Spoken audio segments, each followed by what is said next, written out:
સરકારી કામમાં ભ્રષ્ટાચારનો સરકારના પૂર્વ મંત્રી કે જેઓએ પર્દાફાશ કર્યો છે।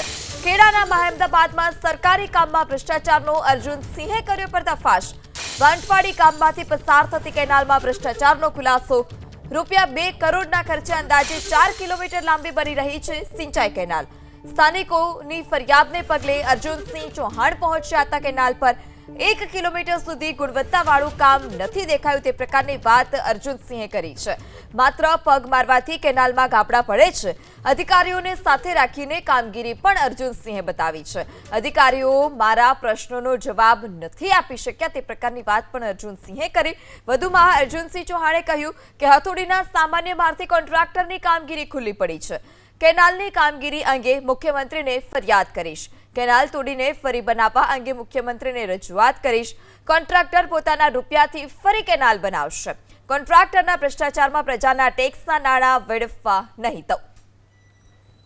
ત્યારે અધિકારીઓને સાથે રાખીને અર્જુનસિંહ ચૌહાણે કામગીરી પણ બતાવી છે। કેનાલની અંદર ગેરરીતિના સંદર્ભમાં અને નબળી ગુણવત્તાના સંદર્ભમાં એક ફરિયાદ ઉઠી હતી। આ ફરિયાદના સંદર્ભમાં સમગ્ર મુદ્દા પર વાતચીત કરવા માટે આપણી વચ્ચે હાજર છે પૂર્વ મંત્રી અને મહેમદાવાદના ધારાસભ્ય અર્જુનસિંહજી। અર્જુનસિંહજી, ખાસ વાંટવાડી જે કેનાલ છે, શું રજૂઆતો લોકોની મળી?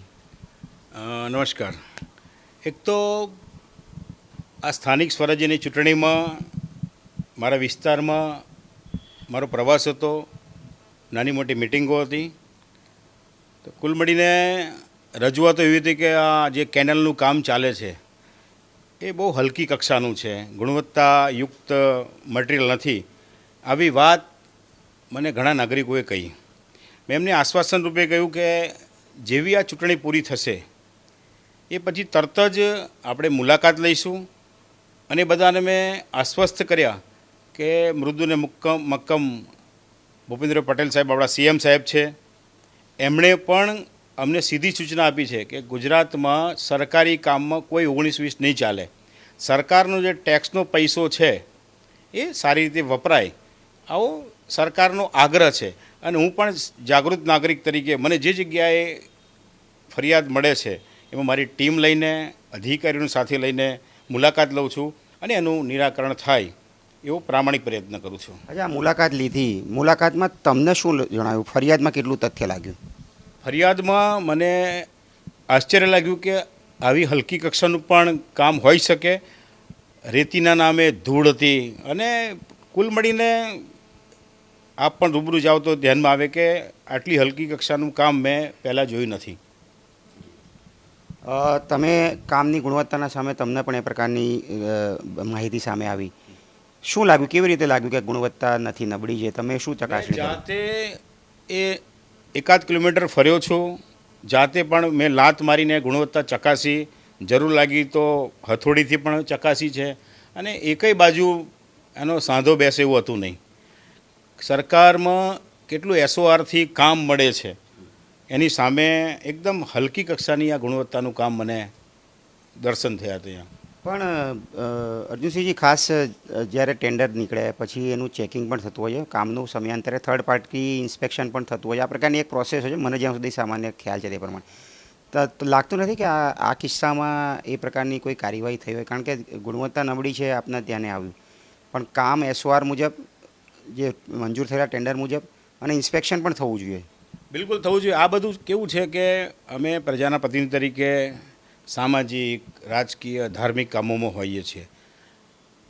અમારી દેખરેખ ચોક્કસ હોય, પણ અમારી પણ મર્યાદાઓ છે, સમયની મર્યાદાઓ છે। અધિકારીઓનું આ કામ છે।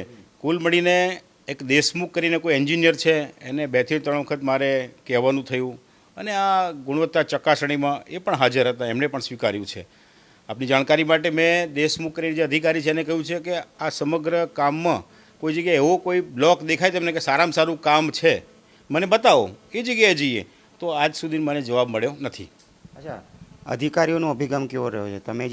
તમે એને લઈને નીકળ્યા ત્યારે એમણે પણ સ્વીકાર્યું છે, આ દેશમુખ જે એન્જિનિયર છે ને એમની સારી ટીમે પણ સ્વીકાર્યું છે કે કામ હલકી ગુણવત્તાનું છે। હવે શું? કારણ કે તમે કહો છો ગુણવત્તા નબળી છે, અધિકારીઓ પણ સ્વીકારે છે, ત્યારે હવે શું? આ ફરીથી સરકારી ખર્ચે ફરીથી કેનાલ બનશે? બિલકુલ।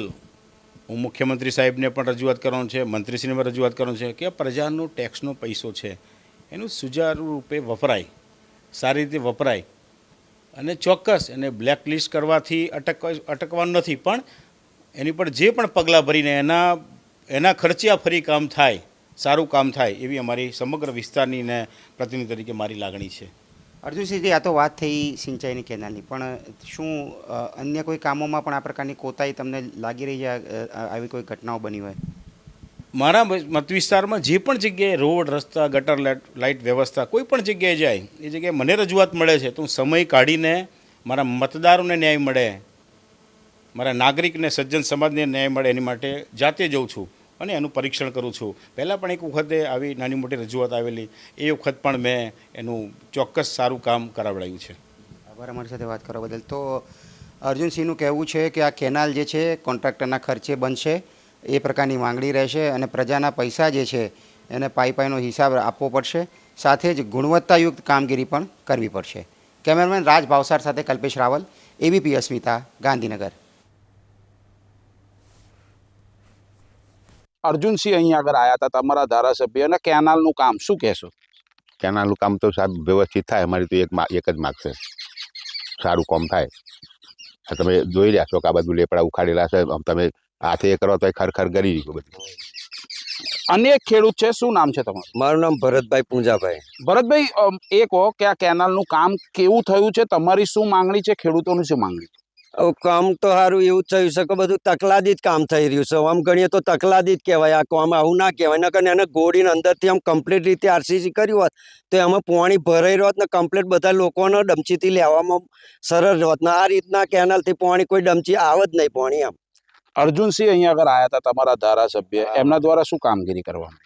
હવે એમના તો કામગીરી કે ભાઈ આ રીતનું કંઈક સારું બનાવે એવું રીતનું તો આ બનાવવા આલી હોય ને એમના, એમ કે ગામનું કંઈક સારું કલ્યાણ કરે એવું પ્રજા વિચારતી હોય. પણ હવે એવું આ તકલાદી કામ થઈ જાય, એમાં સરકારો કોન્ટ્રાક્ટરો પૈસા ખવાઈ જાય અમુક વાતોમાં.